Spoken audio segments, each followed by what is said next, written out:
मुल्क की आला अदलिया में मुबैना मुदाखलत के हवाले से एक के बाद एक अहम खबर सामने आ रही है। आज जहां इस्लामाबाद हाई कोर्ट के दो जजेस जस्टिस मोहसिन अख्तर कियानी और जस्टिस बाबर सत्तार के खिलाफ प्रोपेगंडे पर तौहीन अदालत की कार्रवाई से मुतालिक दो अलग अलग बेंचेस ने समाअत की है, तो वहीं जस्टिस बाबर सत्तार का अदालती उमूर में मुबैना मुदाखलत से मुतालिक इस्लामाबाद हाई कोर्ट के चीफ जस्टिस आमिर फारूक के नाम खत का एक नुक्ता भी सामने आया है। जस्टिस बाबर सत्तार ने अपने खत के सामने आने वाले पॉइंट नंबर 13 में लिखा है कि अदालत ने ऑडियो लीक्स केस में ISI, IB और FIA समेत खुफिया और तहकीकाती इदारों के सरबराहों के अलावा मुतल्लिका वजारतों और PTA और पेमरा जैसी रेगुलेटरी बॉडीज़ को नोटिस किए थे। अदालत के सामने सवाल यह है कि क्या शहरियों की जासूसी करने की कानून में गुंजाइश है या नहीं है। केस की समाअत के दौरान एक मरहले पर मुझे सिक्योरिटी इस्टेब्लिशमेंट के टॉप ऑफिसर्स की जानिब से ये पैगाम भिजवाया गया कि मैं सर्वेलेंस और उसके तरीक़ाकार की तफसीली स्क्रूटनी से पीछे हट जाऊँ। मैंने दबाव के इस हथकंडे पर कोई तवज्जो नहीं दी और मुझे ऐसा नहीं लगा कि ऐसे पैगामात इंसाफ की फराहमी में कोई वाज़ेह रुकावट पैदा कर सकते हैं। बदनीयती पर मबनी हालिया मुहिम के PTA से मुताल्लिक केसेस पर फोकस का मकसद अदालती कार्रवाई पर असरअंदाज होना लगता है।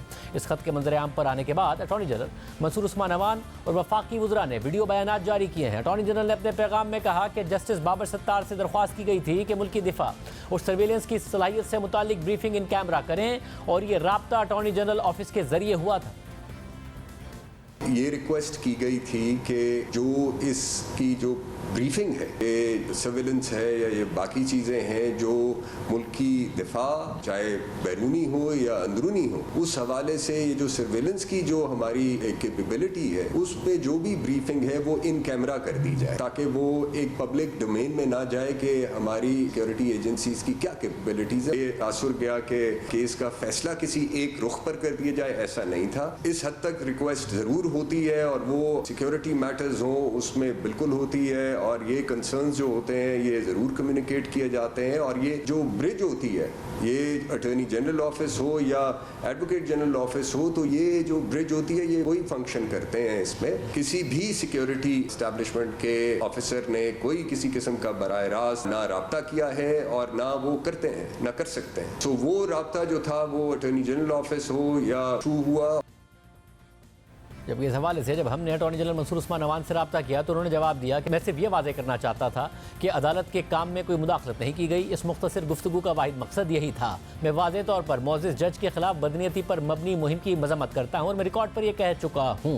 वफाकी वज़ीर कानून आज़म रज़ी तारड़ ने इस मामले पर कहा कि अगर आप लॉ ऑफिसर्स के जरिए रब्ता करते हैं तो रिवायतन ये एक बेहतर तरीका है और अदालतों ने यह बात हमेशा सुनी भी है। तकलीफ दह बात यह है कि ऐसा तासुर दिया गया कि जैसे अदलिया में मुदाखलत है। अगर आप लॉ ऑफिसर्स के ज़रिए कम्युनिकेट करते हैं एडवोकेट जनरल ऑफिस या अटॉर्नी जनरल ऑफिस के ज़रिए, तो वो एक रवायतन एक बेहतर कोर्स है। अदालतों ने हमेशा ये बात सुनी भी और सुननी चाहिए भी, क्योंकि ये सब के भले और अच्छाई में है। मेरे लिए जो तकलीफ दह चीज़ है वो इस चीज़ का इस तरह से तशहीर है कि एक इम्प्रेशन क्रिएट कर दिया गया कि जैसे अदलिया में मुदाखलत है। सारे इदारों को थोड़ी स्पेस रखनी चाहिए एक दूसरे के लिए, अपने अपने कंपार्टमेंट्स में फिर हम काम करें ना। जबकि वफाकी वज़ीर इत्तलात असद तारड़ ने कहा है कि अटॉर्नी जनरल के पैगाम पर सियाक व सबाक से हटकर ख़त लिख दिया जाता है। कौमी सलामती के मामलात को इस तरह खतूत के जरिए उजागर नहीं करना चाहिए। अटॉर्नी जनरल जो स्टेट के नुमाइंदे हैं उनकी तरफ से एक पैगाम दिया जाता है कि इन कैमरा ब्रीफिंग की जाए, तो उसको मिसकंस्ट्रू करके उसको सियाक व सबाक से हट के उस पर मबनी ख़त लिख दिया जाता है कि मुझे कहा जा रहा है कि मैं पीछे हट जाऊँ। तो ये बिल्कुल हकीकत पर मबनी बात नहीं है। तासुर ये भी है कि देखिए आप खत तो लिख देते हैं, मगर आप शादी ब्याह की तकरीबात में लोगों से मिलते हैं, आप डिप्लोमेट से मिलते हैं, आपका सोशल सर्कल बहुत वाइड होता है। हम बतौर पब्लिक रेप अपनी तमाम तर ट्रैवल डॉक्यूमेंट्स पब्लिक करते हैं। खुदा ना खास्ता डुअल नेशनैलिटी है, परमानेंट रेजिडेंस है किसी मुल्क की, वो भी चीज डिक्लेयर करनी होती है। चीफ जस्टिस फुल कोर्ट में बुला सकते हैं आप, चीफ जस्टिस तक आपकी रसाई है। तो एक ही कोर्ट के चीफ जस्टिस को खत लिखना जिससे आपकी डेली मीटिंग्स है, मैं समझता हूँ कि ये एक इस इशू को कंट्रोवर्शियल करने वाली बात है। इस इशू को लेकर अगर कौमी सलामती पर सवाल उठाया जाएगा तो ये नामुनासिब होगा। हमारे साथ वफाकी वज़ीर इत्तलात तारड़ साहब मौजूद है। तारड़ साहब बहुत शुक्रिया हमें शुभ ज्वाइन करने के लिए। तारड़ साहब, ऐसा लग रहा है कि जज साहब को पैगाम रसानी हो या 6 जजिस को ख़त लिखना हो, उनके घरों में सर्वेलेंस के कैमरे लगे हों, उन्हें धमकियाँ दी जाएँ, ये ज़्यादा बड़ा मसला नहीं है। एजेंसियों का दिफा करना, सर्वेलेंस का दिफा करना वो ज़्यादा अहम है इस हुकूमत के लिए। देखिए, मैं ये समझता हूँ कि एक रिवाज बन गया है of playing to the gallery. हर किसी की कोशिश होती है कि किसी न किसी तरीके से हेडलाइंस के अंदर आया जाए, किसी न किसी तरीके से कोई मीडिया स्टेटमेंट ऐसी आए जिसमें हम सारा दिन जो है वो हमारी तशहीर होती रहे। ये काम नहीं है। देखिए, जो जुडिशल फंक्शन है वो बिल्कुल एक सेपरेट फंक्शन है और उसका तशहीर से, मीडिया प्रोजेक्शन से दूर दूर तक ताल्लुक कोई नहीं है। और ये दिफा की बात नहीं है। स्टेट का एक नुमाइंदा है जो अटॉर्नी जनरल है। अक्सर औकात पैगाम रसानी स्टेट की तरफ से as principal law officer of the country वो अटॉर्नी जनरल ही करते हैं। अब उन्होंने इस्दा की थी कि इन कैमरा ब्रीफिंग कर ली जाए, क्योंकि देखिए, जब इस मुल्क में कुलभूषण जाधव जैसे स्पाइज रिकवर होंगे, जब यहाँ पे टेरर नेटवर्क्स मौजूद होंगे, तो ऑब्वियसली जब आप पूरे सर्वेलेंस सिस्टम के ऊपर सवालात उठाएंगे और उसमें कुछ बातें ऐसी होंगी जो इन कैमरा होने वाली हैं, तो आपको ये भी दरखास्त ना की जाए कि इसको इन कैमरा सुन लें। बस अगर मैं इस इन कैमरा वाली बात पे आता हूँ कि किस तरह दरख्वास्त होनी चाहिए थी, मगर जब दहशतगर्द बरामद हो रहे हों, कुलभूषण जैसे वाकयात हो रहे हों, तो एजेंसियों का काम है ना कि उसी पर फोकस करें, या उनका ये भी काम है कि वो जजेस के घरों में सर्विलेंस के कैमरे लगाएं, वो लोगों की कॉल्स टैप करें, वो सियासत में मुदाखलत करें। हुसैन नवाज जब GIT के सामने पेश हों तो उनकी तस्वीरें लीक करें, जिस पर आपको उस वक्त बड़ा एतराज़ था। एजेंसियों का भी काम है ना, अपने काम से काम रखें। देखिए, मैं तो समझता हूँ कि एजेंसियाँ इस मुल्क में पंचिंग बैग बन चुकी हैं। उनके अफसर शहीद भी होते हैं। आप उठा के देख लें, ISI का अफसर अभी मुल्तान में शहीद हुए, उससे पहले KPK में शहीद हुए। ये बड़ा आसान हो गया है कि जिसका दिल करता है वो सवालात उठाता है, ये नहीं देखते। अनफॉर्चुनेटली एजेंसी का एक प्रॉब्लम है, वो प्रेस कॉन्फ्रेंस नहीं कर सकते, वो आके अपनी कारकर्दगी बता नहीं सकते कि दिन रात सर्वेलेंस के थ्रू वो पाकिस्तान की सरहदों को कैसे महफूज रखते हैं, वो टेरर के ऑपरेशंस में किस तरह मुआवनत करते हैं, वो दहशतगर्दी की कार्रवाइयों को कैसे नाकाम बनाते हैं। प्रॉब्लम ये है कि एक इदारा है जुडिशरी का, जिसके अंदर 7 वाले कमरे में बैठे चीफ जस्टिस को ये नहीं कहा जाता कि मेरी बात सुने।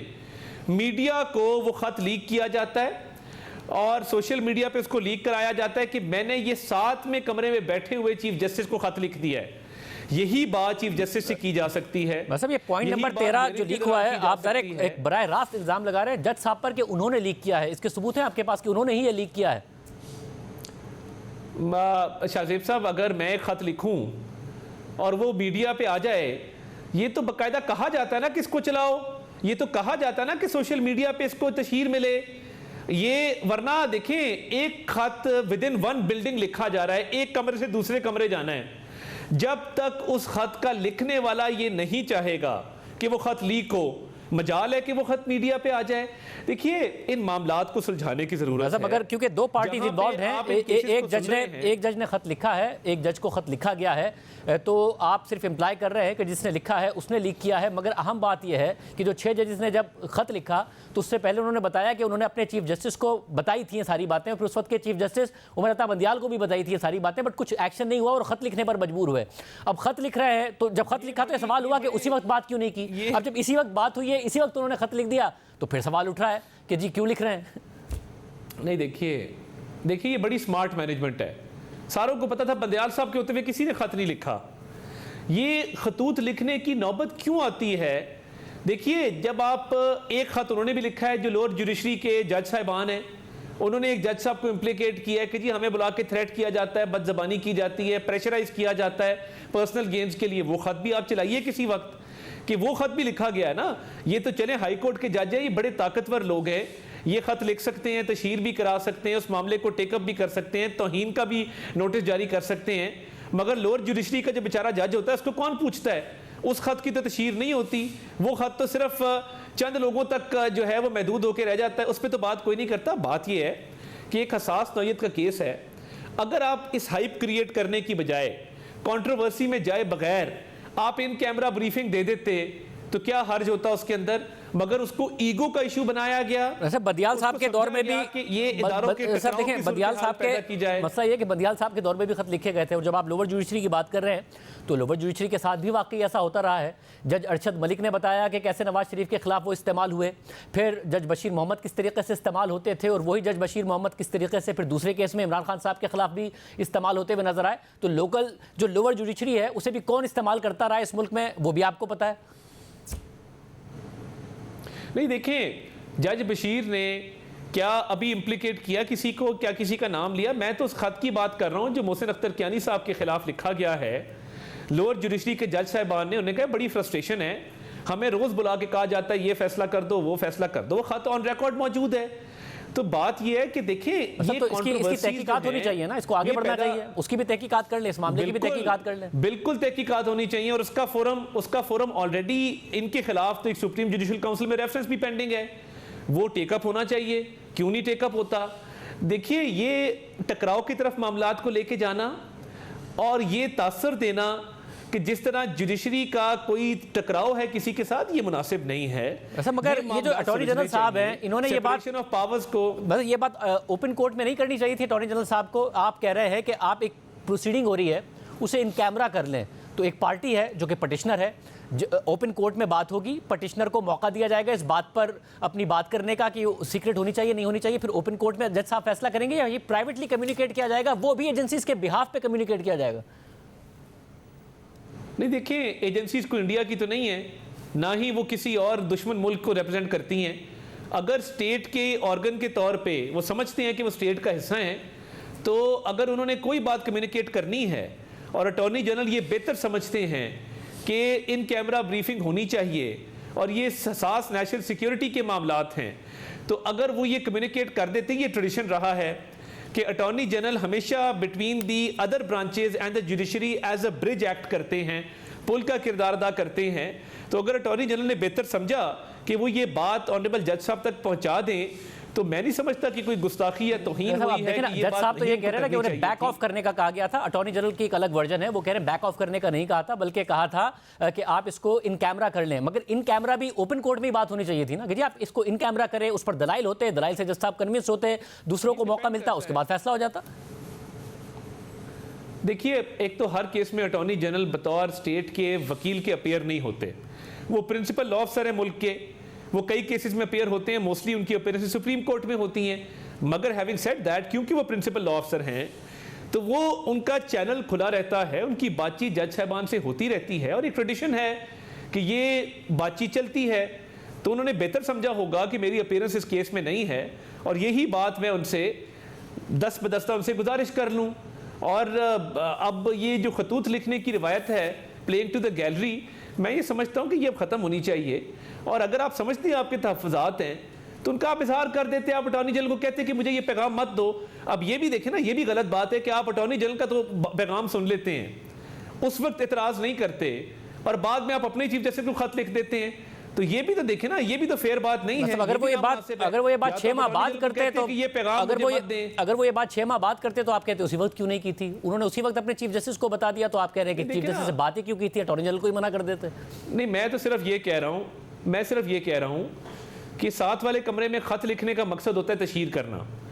आप चीफ जस्टिस से बात करते नहीं, देखिए ताल साहब, देखिए इसकी हिस्ट्री है ना, टेकअप कर लेते। ये हो चुका है ना, चीफ जस्टिस साहब के जो 6 जजेस का खत है, वो क्यों लिखा गया? वो इसीलिए लिखा गया कि चीफ जस्टिस साहब को बारहा कहा गया, उन्होंने कोई एक्शन नहीं लिया, तो इस वजह से वो खत लिखा गया, जो 6 जजेस वाला भी खत है। देखिए, मुझे ये लगता है शाहजेब साहब, अनफॉर्चुनेटली कोई डिवीजन नजर आती है, और मुझे लगता है कि ये कोई डिविजिव पॉलिटिक्स हो रही है विद इन द कोर्ट, जो कि नहीं होनी चाहिए। देखें, अगर खत लिखा तो उसका नोटिस भी लिया गया। मैं ये कह रहा हूं कि आपको अगर इतराज था अटॉर्नी जनरल के पैगाम पर, तो आप उसी वक्त ऑब्जेक्शन रेज करते और आप कहते कि अटॉर्नी जनरल साहब, आज के बाद आपने मुझे कोई पैगाम नहीं देना, I have taken strong exception, और ये गलत पैगाम था, ये आप बता दें कि ऐसे पैगामात नहीं आएंगे मेरे तक। ये क्या बात हुई कि आप वो पैगाम सुन लें और उसके बाद खत लिख दें? ये तो बड़ी अनफेयर बात है ना, नामुनासिब रवैया है। और ये जो बात है, क्योंकि अटॉर्नी जनरल साहब कह रहे हैं कि सिर्फ और सिर्फ इसको कहा गया था कि इसको इन कैमरा रखा जाए, ये वर्बल कम्युनिकेशन थी, कोई रिटन कम्युनिकेशन नहीं थी। जी, ऑब्वियसली ये वर्बल कम्युनिकेशन थी। मैंने आपको अर्ज किया ना, एक ट्रेडिशन है कि स्टेट के बिहाफ पे अगर कोई पैगाम रसानी होती है और कोई ऐसे मामलात होते हैं हसास, जिनको समझा जाता है कि पहुंचाया जाए, और वो कोर्ट की प्रोसीडिंग से रिलेटेड होते हैं, तो अटॉर्नी जनरल ये पैगाम देते होते हैं। अब तारीख में देते आए हैं, मतलब आज मसला ये है कि आज भी जब आपने प्रेशर की तो उसमें ऐसा लगा कि जज साहब की प्राइवेट मालूमात, उनकी फैमिली की प्राइवेट मालूमात सोशल मीडिया पर आएँ, उनके खिलाफ झूठा प्रोपेगेंडा हो, उनके ग्रीन कार्ड को डुअल नेशनैलिटी बनाकर पेश किया जाए, उनके ज़ाती असासों पर बात की जाए, झूठ उनके खिलाफ बोला जाए, उससे एतराज़ नहीं है आपको। आपने आज फिर कहा कि जी हम पार्लियामेंटेरियंस जो होते हैं वो तो अपने सारे असासे बताते हैं, क्योंकि आप कानून के मुताबिक पाबंद है ना बताने के। एक जज नहीं है पाबंद तो वो क्यों बताए? आप उनसे भी वही डिमांड कर रहे हैं, बजाय इसके कि आपको इस बात पर एतराज़ हो कि झूठा प्रोपेगेंडा उनके खिलाफ हो रहा है। यानी मैं देखें मुल्क में बड़े बड़े अच्छे जजेस भी मौजूद हैं, यानी एसेट बियॉन्ड मीन्स हो आप जवाबदेह नहीं है, मिसयूज ऑफ अथॉरिटी हो आप लोअर जुडिशरी के जजेस को धमकाएं आप जवाबदेह नहीं है। देखिए सुप्रीम जुडिशियल काउंसिल किसी मकसद के लिए बनी है। एसेट बियॉन्ड मीन्स पे कैसे जवाब देने हैं? एसेट बियॉन्ड कैसे जवाब देने? एसेट बियॉन्ड मींस पे जवाब दे हैं। जस्टिस नकवी का केस आपने देखा, उन्हें रिजाइन करके जाना पड़ा, फिर आपने जस्टिस काजी फैसल साहब का केस देखा, उन्होंने कंटेस्ट किया और अपने आप को सही साबित किया। तो ये किसने कहा है? आप रेफरेंस मूव कर दें अगर एसेट बियॉन्ड मींस का कैसे प्रोपेगेंडे पे आपको इतराज किया? मैंने तो यही बात की ना, देखें चाहे वो ग्रीन कार्ड की बात हो, वो प्रॉपर्टी की बात हो, एसेट बियॉन्ड मींस की बात हो रही है ना, मिसयूज ऑफ अथॉरिटी की बात हो रही है। मुझे ये बताइए misuse of authority green card कैसे है? उनके जज बनने से पहले उनके पास ग्रीन कार्ड था, असासे उनके सारे डिक्लेयर्ड थे, उन्होंने बताया कि उन्होंने उस वक्त के चीफ जस्टिस को बताया था और गैर कानूनी भी नहीं है उसे रखना, तो कैसे इसके ऊपर प्रोपेगेंडा होना और उन्हें जबरदस्ती डुअल नेशनल कहना? इस पर हुकूमत कुछ नहीं कर रही है, उल्टा जज साहब के खिलाफ बात कर रही है। नहीं देखिए, मैं तो सिर्फ ये कहूंगा कि आपके जब एसेट्स बढ़ते हैं ये ऑफिस होल्ड करने के बाद, तो ऑब्वियसली उसका एक प्रोसीजर है। पहले ही एक और जज साहब हैं जिनका रेफरेंस पेंडिंग है, तो वो भी अभी तक कियानी साहब का टेकअप नहीं हुआ। मैं सिर्फ ये कह रहा हूँ कि जब आप एक पोजीशन में होते हैं और आपके असासे बढ़ें या आपका सोशल सर्कल इतना वाइड हो कि आप बहुत सारे लोगों से राब्ते में हो, तो ये कोड ऑफ कॉन्डक्ट भी जजेस का हुआ करता था जिसमें ममानियत थी कि आपने सोशल मिंगलिंग नहीं करनी। मतलब जैसे बाबर सत्तार के असासों में जज बनने के बाद क्या ऐसा इजाफा हुआ है? उन्होंने तो क्लैरिफाई किया है कि ऐसा कुछ नहीं है, और जो मौजूदा अटॉर्नी जनरल हैं उन्होंने कंडेम किया है कि उनके खिलाफ जो प्रोपेगेंडा हो रहा है, उन्होंने कहा है कि उनके जो कागजात थे जज बनने से पहले वो सारे के सारे उन्होंने खुद ज़ाती तौर पर देखे थे और बिल्कुल दुरुस्त कागजात थे। मगर आप जो प्रोपेगेंडा उसके जवाब में बाबर सत्तार साहब मैं प्रोपेगेंडा को मैं तो प्रोपेगेंडा को कंडेम करता हूं, मगर मैं ये जरूर बिलीव करता हूं कि सेल्फ अकाउंटेबिलिटी होनी चाहिए। अगर आपके बाहर एसेट्स हैं, आप कहें कि जी मेरे एसेट्स हैं, मैंने फलां दौर में एक्वायर किए थे, तो देखिए ये मतलब इसमें जो भी असासे हैं उनकी क्लैरिफिकेशन आपने देख ली होगी, वो बता चुके हैं सारा का सारा। आप एग्जैक्टली किस जज की बात कर रहे हैं? कि क्लैरिफिकेशन ना काफी, मैं बाबर सत्तार साहब की बात करूं, आपकी क्लैरिफिकेशन ना काफी है। क्लैरिफिकेशन अगर ना काफी है तो फिर आपको रेफरेंस भेजना चाहिए ना। आप रेफरेंस भेजें बजाय इसके कि प्रोपेगेंडा हो रहा हो और आप उस प्रोपेगेंडे के दिफा में आ जाएं। एक और जज साहब का भी रेफरेंस पेंडिंग है। मैं सिर्फ ये चाहता हूं, देखिए स्टेट का काम क्या है कि तीनों जो स्टेट के ऑर्गन्स हैं वो आपस में हमांगी में काम करें, और मैं चाहता हूं ये महाजरा ही खत्म हो। मगर आए दिन जब खतूत लिखे जाएंगे और शक व शुबहात का इजहार किया जाएगा तो मामलात तो तसादम की तरफ जाएंगे। इन मामलात को सुलझाने की जरूरत है, टेम्परेचर नीचे करने की जरूरत है, इसीलिए बातचीत की जाती है। अगर बातचीत के जवाब में आप एक खत लिख देंगे जो हकीकत में मबनी नहीं होगा, तो फिर आप कंट्रोवर्सी में तो आप उसको बढ़ा रहे हैं, उसमें इजाफा कर रहे हैं, आप मामलात को उलझा रहे हैं सुलझाने की बजाय। तो फिर सुलझेंगे कैसे? आप बताइए, आपके पास क्या हल है मामला सुलझाने का? देखिए मैं तो यही समझता हूं कि देखिए एक जज साहब के खिलाफ ऑलरेडी रेफरेंस पेंडिंग है, उसको फिक्स होना चाहिए हियरिंग के लिए। कियानी साहब के खिलाफ जो पेंडिंग है वो बिल्कुल हो, वो रूटीन के मुताबिक, कानून के मुताबिक होना चाहिए। और जहां तक ये मामला आते हैं, जो खत लिखने का मामला है, एक खत ऑलरेडी टेकअप हो गया सुप्रीम कोर्ट की तरफ से, दूसरे खत को कंट्रोवर्सी में कन्वर्ट किया जा रहा है। आप अटॉर्नी जनरल को उस वक्त क्यों नहीं कहा आपने? आप अभी भी कह दें कि जी आपको ये पैगाम नहीं देना चाहिए था, बात खत्म हो जाती। मगर उसकी बात सुन लेना और फिर खत लिख देना, ये मैं समझता हूं कि नामुनासिब। और एक वैसे ही आपका एक कोई दोस्त या कोई भी कॉलीग पैगाम दे, उस वक्त आप इनकार ना करें और बाद में आप प्लेइंग टू द गैलरी खत लिख दें, तो मैं समझता हूँ ये वैसे ही एक एथिक्स के खिलाफ है।